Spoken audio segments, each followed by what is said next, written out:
पेश है आज के समाचार। कांगड़ा जिले के हिमाचल प्रदेश पुलिस प्रशिक्षण महाविद्यालय डरोह में मुख्यमंत्री श्री जयराम ठाकुर ने आज परिवीक्षाधीन पुलिस उप अधीक्षक के 12वें बैच और उप निरीक्षक के 8वें बैच की पासिंग आउट परेड की अध्यक्षता की। इस अवसर पर मुख्यमंत्री ने पुलिस ध्वज फहराया और पुलिस की टुकड़ियों द्वारा भव्य मार्च पास्ट की सलामी ली। मुख्यमंत्री ने परिवीक्षाधीन पुलिस अधिकारियों को संबोधित करते हुए कहा कि सशस्त्र पुलिस एवं प्रशिक्षण मुख्यालय को शिमला से पालमपुर स्थानांतरित किया जाएगा और पुलिस विभाग के प्रभावी क्रियान्वयन के लिए उप महानिरीक्षक इंटेलिजेंस का पद धर्मशाला से संचालित किया जाएगा। श्री जयराम ठाकुर ने कहा कि पास आउट हुए प्रशिक्षणार्थी समर्पित भावना से अपनी सेवाएं देकर राज्य को देवभूमि बनाने में कारगर भूमिका निभाएंगे। युवा पुलिस अधिकारियों को समाज व युवा पीढ़ी के लिए आदर्श बनकर उभरना चाहिए। पुलिस बल में कार्य करना चुनौतीपूर्ण है, लेकिन यह समुदाय में बदलाव लाने में सहायक सिद्ध होता है। मुख्यमंत्री ने कहा कि राज्य पुलिस ने कोरोना महामारी के दौरान सराहनीय कार्य किए हैं। अग्रिम पंक्ति के योद्धाओं के रूप में उन्होंने राज्य में प्रवेश करने वाले लोगों की समुचित जांच सुनिश्चित की है, जिससे यह सुनिश्चित हुआ है कि कोई भी व्यक्ति राज्य में बिना उचित जांच और राज्य सरकार द्वारा निर्धारित दिशा निर्देशों का पालन किए प्रवेश नहीं कर सका। उन्होंने कहा कि कोविड-19 महामारी के बावजूद पुलिस प्रशिक्षण महाविद्यालय डरोह ने इन युवा अधिकारियों का प्रशिक्षण सुनिश्चित करके एक सराहनीय प्रयास किया है, जो महाविद्यालय के प्रधानाचार्य और अन्य अधिकारियों की प्रतिबद्धता और परिश्रम से ही संभव हो पाया है। श्री जयराम ठाकुर ने कहा कि समाज को पुलिस से बहुत अपेक्षाएं हैं और प्रत्येक पुलिसकर्मी को लोगों की उम्मीदों के अनुसार कार्य सुनिश्चित करना चाहिए। हिमाचल प्रदेश एक पर्यटन राज्य है, जहां हर वर्ष लाखों की संख्या में पर्यटक आते हैं। उन्होंने पुलिस कर्मियों को पर्यटकों के प्रति शिष्टाचार की भावना से कार्य करने को कहा, ताकि वह राज्य से अच्छी यादें लेकर जाएं। पुलिस का व्यवहार आदरपूर्वक होना चाहिए, ताकि वह राज्य के ब्रांड एम्बेसडर बनकर उभरें। श्री जयराम ठाकुर ने कहा कि राज्य सरकार ने प्रदेश में पुलिस आरक्षियों के 1000 पदों को भरने के लिए भी मंजूरी प्रदान की है, लेकिन कोविड-19 महामारी के कारण भर्ती प्रक्रिया में देरी हुई है। इस प्रक्रिया को शीघ्र ही पूरा किया जाएगा।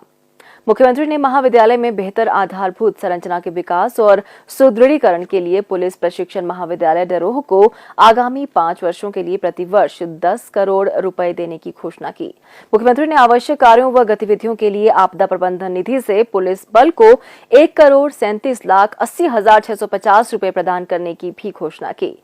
उन्होंने नूरपुर में अतिरिक्त पुलिस अधीक्षक कार्यालय खोलने की भी घोषणा की। मुख्यमंत्री ने कहा, हिमाचल एक बहुत ही शांतिप्रिय प्रदेश है और उस दृष्टि से हिमाचल प्रदेश में कानून व्यवस्था की अगर हम बात कहें तो वो बाकी राज्यों की तुलना में बहुत बेहतर है। आज की तारीख में हम इस बात को हम कह सकते हैं, लेकिन इसका अभिप्राय ये नहीं है कि यहाँ शांति है, कानून व्यवस्था बाकी राज्यों की तुलना में बेहतर है।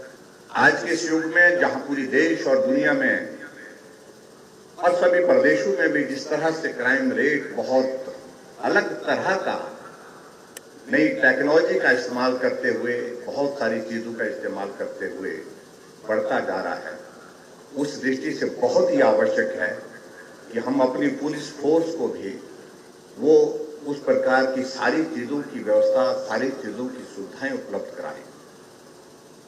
चाहे वो टेक्नोलॉजी की बात है, चाहे वो एडवांस ट्रेनिंग के कॉन्सेप्ट की बात है, नए इनिशिएटिव्स की बात है, तो उस दृष्टि से हिमाचल प्रदेश पुलिस कहीं भी किसी भी राज्य की पुलिस के पीछे नहीं है।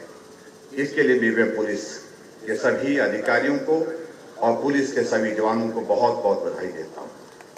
आज यहाँ पर जो हमारे प्रशिक्षु हैं, उनके माता पिता भी यहाँ पर उपस्थित हैं, मैं उनका भी अभिनंदन करता हूं। और स्वाभाविक रूप से जब किसी का बेटा अपनी आंखों के सामने इस प्रकार से देश और प्रदेश की सेवा के लिए आगे बढ़ता है, तो मां बाप के लिए वो बहुत गर्व का क्षण होता है। तो प्रशिक्षुगण हैं हमारे, उनको भी मैं और उनके परिवार वालों को भी आज बहुत बहुत बधाई देता हूं। श्री जयराम ठाकुर ने 1,75,00,000 रुपए की लागत से निर्मित प्रशिक्षु आवासीय भवन का भी उद्घाटन किया।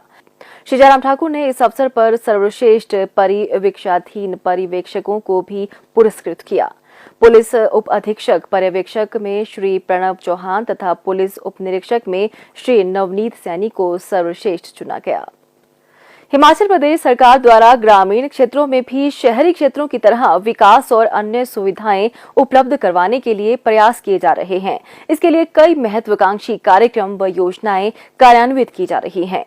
पर्यावरण विज्ञान एवं प्रौद्योगिकी विभाग द्वारा प्रदेश में मॉडल इको ग्राम योजना आरंभ की गई है। इस योजना के तहत जल प्रबंधन, अपशिष्ट प्रबंधन, ऊर्जा संरक्षण, प्राकृतिक संसाधनों के प्रबंधन, जलवायु परिवर्तन और स्थायी आजीविका के क्षेत्र में पर्यावरण संरक्षण एवं सतत विकास के चयनित गांव को मॉडल इको ग्राम के रूप में विकसित किया जा रहा है।